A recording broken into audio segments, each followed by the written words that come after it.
आणि आज एक कवी म्हणून या अल्बममधून, नाना छंद अल्बममधून ज्यांची प्रथमतः आपल्याला ओळख होणार आहे, मी आदरणीय नाना पाटेकर यांना विनंती करेन की आपण प्लीज स्टेजवरती यावं.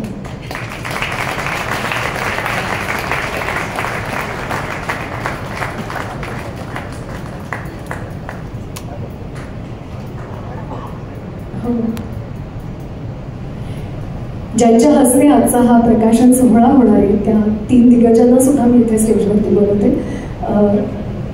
अर्थात ज्यांचं गाणं ऐकण्यासाठी पुन्हा पुन्हा या भारतात, या महाराष्ट्रात जन्म घ्यावा असं वाटेल असे एक दिग्गज प्रतिभावान गायक अर्थात पद्मश्री सुरेश वाडकर यांना मी पुरस्कार स्टेजवरती आहे.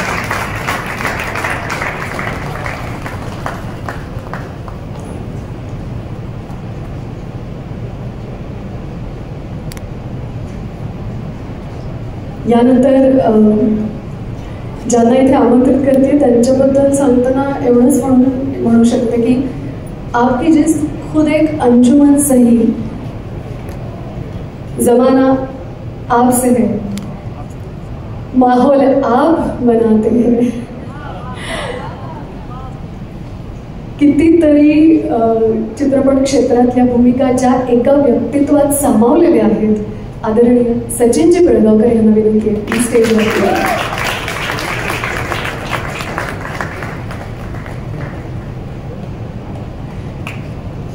आणि अर्थात आजच्या या संपूर्ण सोहळ्यातली आणखीन एक महत्त्वाची व्यक्ती इथे आहे. उत्तम गायक म्हणूया, कितीतरी आवाज या एका कंठामध्ये कसे बरं स्थापित झालेले आहेत असा प्रश्न पडावा असे आपल्या सगळ्यांचे लाडके आवडते गायक सुदेशी भोसले यांना रिक्वेस्ट आहे, प्लीज आपण स्टेजवर या.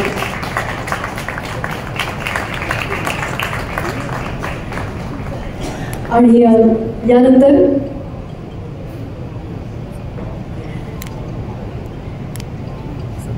खरं तर विविध भाषांमधली हजारो गाणी ज्या एका ज्येष्ठ गायिकेने गायलेली आहेत, विदुषी उत्तरा केळकर यांना रिक्वेस्ट आहे, प्लीज आपण स्टेजवर बोलावं.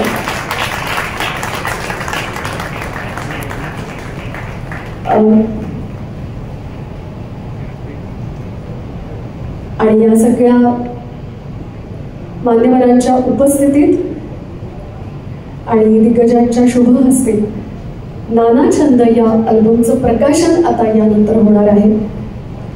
मी विनंती करेन की तो प्रकाशन सोहळ्यासाठी आपण अल्बम इथे आणूया.